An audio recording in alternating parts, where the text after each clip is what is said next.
plagas, de la enfermedad. Nada tiene que atemorizar a los hijos de Dios. Por eso cuando te sientas desanimado, frustrado, cuando pienses que ahora no puedes enfrentar tus compromisos financieros porque estás sin empleo, porque las cosas no van bien, levanta los ojos al cielo para ver que Dios nunca te dejó, no te abandonó. Él está en el control de tu vida. En segundo lugar, hay que levantar los ojos al cielo para ver que nuestra redención está cerca. Todo lo que vemos es apenas un anuncio del día glorioso de la venida de Cristo a este mundo. Ahora sí, vamos al estudio de la lección. Es impresionante, ¿sabes?, la manera como Dios inspiró a los escritores bíblicos. Si vamos al libro de Génesis, veremos que en sus primeros capítulos podemos encontrar prácticamente un resumen de la mayoría de las doctrinas bíblicas. Ahí está el origen de todas las cosas, la acción conjunta del Padre, Hijo y Espíritu Santo en la creación, la naturaleza del ser humano, el estado de los muertos, el sábado, el plan de redención, la administración de la vida, la familia, en fin, todas las doctrinas están sintetizadas en Génesis, capítulo 1, 2, 3. Ahora, comencemos hablando de Génesis 1:1. Dice, en el principio creó Dios los cielos y la tierra. Sabes, mi querido, el otro día me encontré con una persona a quien nada le sale bien en la vida. Pastor, me dijo, mi vida no tiene sentido, no sé para qué vine al mundo, mejor no hubiera nacido. Ahora, yo entiendo que esta persona estaba herida por las circunstancias y que lo que me dijo en realidad era un grito de dolor más que una declaración de incredulidad. Pero si te pones a pensar bien, te darás cuenta que mucha gente no tiene seguridad de dónde viene, ni para dónde va, ni por qué está en esta vida. Por eso es de suma importancia conocer nuestros orígenes. Y el propósito de las lecciones de esta semana y la próxima es revisar la doctrina de la creación. Esto es necesario y es urgente porque el humanismo, que nada más es que creer que el ser humano es el centro de todo lo que sucede en este mundo, ese humanismo peligroso, fatal, se está infiltrando disimuladamente en los círculos cristianos. A estas alturas conviene hacer una pregunta. ¿Por qué es tan importante creer que somos frutos de la creación de Dios? Por un simple motivo. Solo existen dos puntos de vista con relación al origen del hombre. Nosotros creemos que Dios nos creó, pero hay mucha gente que no cree así, y es gente muy inteligente y brillante. Estas personas creen que el ser humano es fruto de un proceso evolutivo a partir de una explosión cósmica que habría dado origen a la vida. Ahora, si somos frutos de la evolución, entonces nuestra vida es una mera casualidad, nada tiene sentido ni propósito. Podríamos haber aparecido en el mundo como podríamos no haber aparecido, y eso no haría la mínima diferencia. Entonces sí, si fuimos frutos del acaso, como aquella persona que se quejó conmigo, pues tendríamos que preguntarnos para qué vinimos al mundo, para qué nacimos. Pero si por otro lado somos frutos de la creación de Dios, entonces la vida sí tiene sentido. Somos frutos del amor de Dios. Y Dios no hace nada sin un propósito. Él planeó nuestra existencia y todo, absolutamente todo, inclusive el dolor y las cosas tristes que nos suceden, tiene sentido. Bueno, el hecho de que Dios no hace nada sin un propósito está presentado en el mismo relato de la creación. Génesis 1:1 dice, en el principio creó Dios los cielos y la tierra. Este versículo, Génesis 1:1, presenta el relato general de la creación. Después, a partir del siguiente versículo, del 2, se presenta el relato específico, los detalles de cómo esa creación fue realizada. Es como si yo dijese, fui a Israel. Ese es el relato general. Fui a Israel. Corto, resumido. Eso es Génesis 1:1. En el principio creó Dios los cielos y la tierra. Ahora, después yo empiezo el relato específico de mi viaje a Israel, contando los detalles. Empiezo diciendo que fui con un grupo de amigos en una determinada compañía aérea, que el viaje fue de noche, que llegamos primero a Egipto y que desde allí nos fuimos por tierra para Israel, etcétera, etcétera, etcétera. Sabes, mi amigo, hay muchos teólogos que creen que Génesis 1:1 dice que Dios creó la tierra en un determinado momento de la historia y que esa tierra habría quedado abandonada durante millones de años, hasta que finalmente Dios decidió poner orden a la tierra que estaba desordenada. Ahora, esa idea puede parecer interesante para algunos, pero no combina con el carácter de Dios. ¿Qué sentido tendría la creación de una tierra que quedase abandonada durante millones de años? ¿Para qué Dios habría hecho eso? Pero aparte de las preguntas, si volvemos al relato bíblico, veremos que la propia narración nos da a entender claramente lo que dije al principio. El versículo 1 nos presenta el relato general, y a partir del versículo 2 encontramos el relato específico. Quiere decir, el versículo 1 es el resumen de todo. En el principio creó Dios los cielos y la tierra. Punto. Dios creó. ¿Cómo creó? Eso lo vamos a ver a partir del versículo 2. Otro asunto que debe quedar claro es que la Biblia enseña que Jesús fue el agente de la creación. Juan 1:3 dice que todas las cosas por Él fueron hechas y sin Él nada de lo que ha sido hecho fue hecho. Hebreos 1:1 y 2 dice que Jesús hizo el universo. Debido a que todas las cosas tienen su origen en Jesús al principio, pues ahora podemos tener la esperanza de que al final de los tiempos Él completará lo que ha comenzado. Nuestra vida está centralizada en Jesucristo. Es a Él a quien tenemos que ver. Por eso es que no tenemos que temer de lo que está sucediendo en nuestros días, porque nuestra esperanza está centralizada en Jesucristo. El Jesucristo que estuvo presente en la creación, que estuvo presente en la redención y que está presente en el día a día de la vida de cada hijo suyo. Vamos ahora a la segunda parte. Aquí veremos los días de la creación. Los 3 primeros días Dios ordenó la tierra y los 3 siguientes días llenó el vacío de las cosas. El 7º día descansó y disfrutó de su obra perfecta.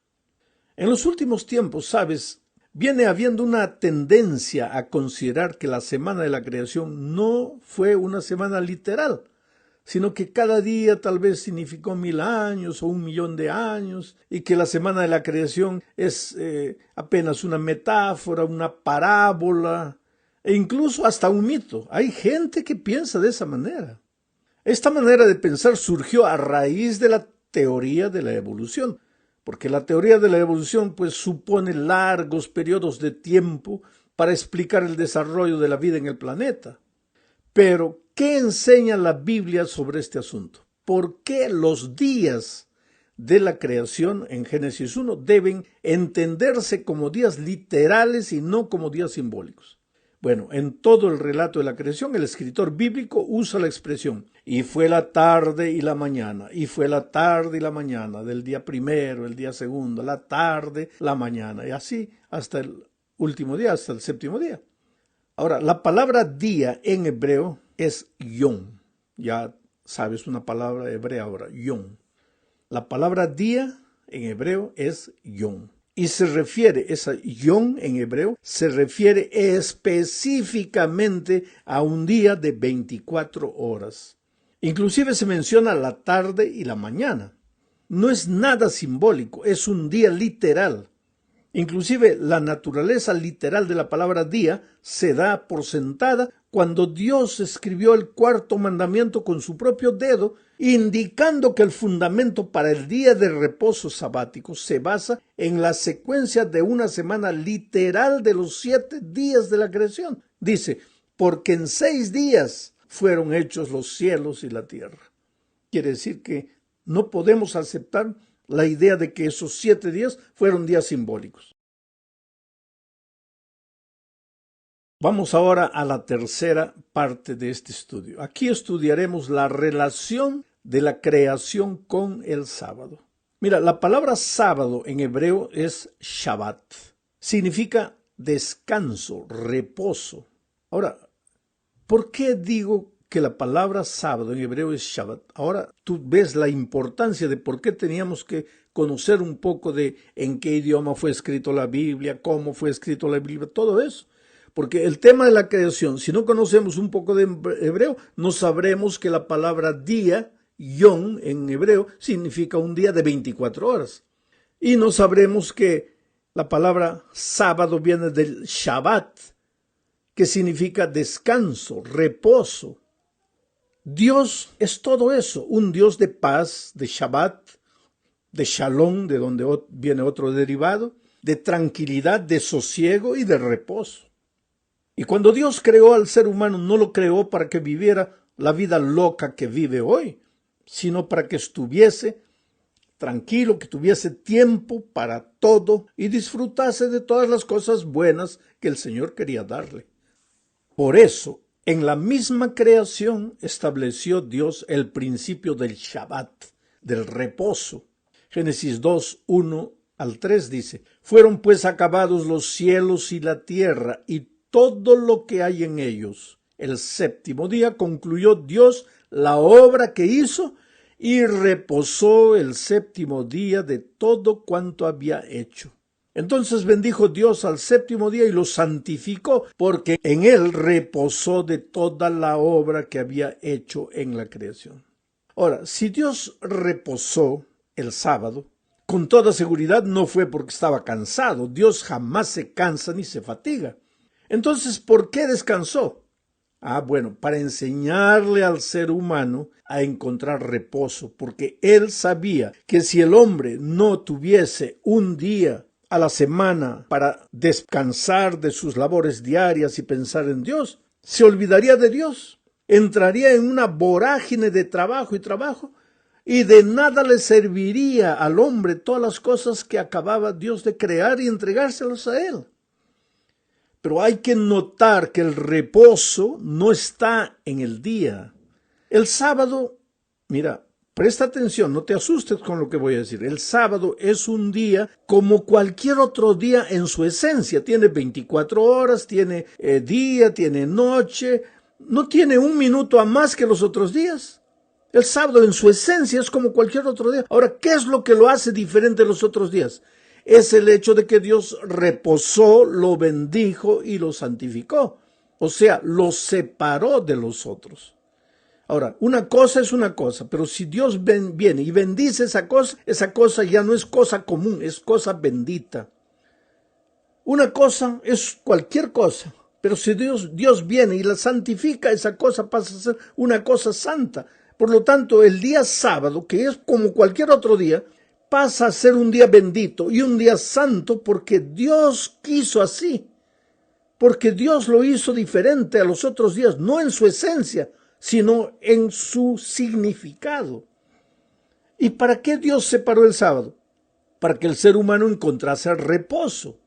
¿Pero quién es el reposo? Jesucristo dijo un día: venid a mí y hallaréis reposo para vuestras almas. Quien nos da el reposo no es el día, sino el Señor Jesucristo. Él es el Señor del Shabbat, del reposo. Para mucha gente, lo importante del sábado es no trabajar el sábado. Pero para Jesús, lo importante del sábado es encontrarnos con Jesús, porque el reposo viene de Jesucristo. Vamos ahora a la cuarta parte de este estudio, la creación y el matrimonio. Este es un asunto interesantísimo. Leamos Génesis 1, 27 y 28 y voy a ir comentando a medida que voy leyendo. Y creó Dios al hombre a su imagen, a imagen de Dios lo creó, varón y hembra los creó. Y los bendijo Dios y les dijo: fructificad y multiplicaos, llenad la tierra y sojuzgadla y señoread en los peces del mar, en las aves de los cielos y en todas las bestias que se mueven sobre la tierra. Creó Dios al hombre a su imagen y semejanza. Varón y hembra los creó. Voy a comentar este texto que acabo de leer. Mira, por eso es necesario conocer el idioma hebreo en el cual fue redactado el libro de Génesis. El texto en hebreo dice así: creó Dios el Sacar. A su imagen y semejanza lo creó. Hadam y Nekebah lo creó. O sea, hay 3 palabras. En español solo hay 2 palabras. Creó Dios al hombre a su imagen y semejanza. Varón y hembra los creó. Pero en hebreo dice, creó Dios al sacar, al género humano, a la humanidad, al ser humano. ¿Y cómo los creó? Hadam y Nekebah. Hombre y mujer los creó. Dios no creó 2 hombres. Dios creó un hombre y una mujer. Y aquí Dios estaba expresando el principio de la familia. Una familia está formada por un Hadam y un Nekebah, un hombre y una mujer. Y por eso les da la orden de fructificad y multiplicaos. Llenad la tierra con vuestros hijos. Dios no creó un Hadam y otro Hadam. Por lo tanto, el ser humano puede hacer lo que quiera, puede racionalizar como quiera, puede pensar lo que quiera, puede querer justificar sus actitudes, puede aceptar el matrimonio de 2 personas del mismo sexo, pero eso va contra la enseñanza divina, porque Dios creó al sacar a la humanidad, al ser humano, pero como una suma del Hadam y del Nekebah, del hombre y de la mujer. Ese es el núcleo familiar. Y solo un hombre y la mujer tienen la capacidad de multiplicarse, de fructificar. Dios no creó Pedro y Luis. Dios no creó María y Juana. Dios creó a Adán y Eva. Hadam, el ser masculino, y Nekebah, el ser femenino. Y los 2 formaban el sacar, el género humano. Entonces, sobre esto no hay nada que discutir. La cultura puede cambiar, los seres humanos pueden cambiar, pueden pensar, pueden argumentar lo que quieran, pero lo que la Biblia dice es contundente y claro y no se puede negar. Llegamos al fin de este estudio hablando de la creación, la caída y la redención. Vamos a la última parte de la lección. Hablaremos aquí de la cruz y de la creación. Para eso necesitamos leer Juan 1 al 3. En el principio era el verbo, y el verbo era con Dios, y el verbo era Dios. Este era en el principio con Dios. Todas las cosas por él fueron hechas, y sin él nada de lo que es hecho fue hecho. Este versículo, mi hermano querido, habla de la encarnación de Cristo. El Verbo se hizo carne para morir en la cruz por el pecador y restaurar en el ser humano la gloria de Dios que se había perdido por causa del pecado. Pero ¿qué necesidad tenía Juan de mencionar la creación al hablar de la encarnación? Es simple, en la mente divina no existe redención sin creación. Quiere decir, la encarnación y consecuentemente la muerte de Cristo en la cruz, la redención, fue por causa de la creación que había sido deteriorada por el pecado. Esto es vital al hablar de los caminos diferentes que siguen el creacionismo y el evolucionismo. Mientras el evolucionismo enseña que el ser humano viene de formas inferiores de vida, mientras que los evolucionistas, para ellos, el hombre, en su estado original, no pasaba de un animal que fue evolucionando hasta cobrar la forma de un mono, un hombre de nardental, un ser primitivo y grotesco, y que se transformó en el curso de millones de años en un ser inteligente. La creación enseña todo lo contrario. El hombre fue creado a imagen y semejanza de Dios y por causa del pecado se fue deteriorando hasta convertirse en el ser violento, egoísta, mezquino, capaz de cometer las peores atrocidades, como hoy. Por lo tanto, la muerte de Cristo en la cruz es una de las mayores pruebas de la creación perfecta. ¿Qué necesidad tendría Dios de enviar a su Hijo a morir si la humanidad estuviese evolucionando para mejor? ¿Por qué detener una trayectoria de progreso? Pablo confirma esto al declarar en Romanos 5:12 lo siguiente: de consiguiente vino la reconciliación por uno, así como el pecado entró en el mundo por un hombre, y por el pecado la muerte, y la muerte así pasó a todos los hombres, pues que todos pecaron. ¿Ves? El pecado entró por un hombre. Por causa de Adán entró la muerte y pasó a todos los seres humanos en Adán. Después del pecado empezó el proceso degenerativo. Y por eso fue preciso que Jesús viniese al mundo para reconciliarnos con Dios. e iniciar el proceso de restauración. En la medida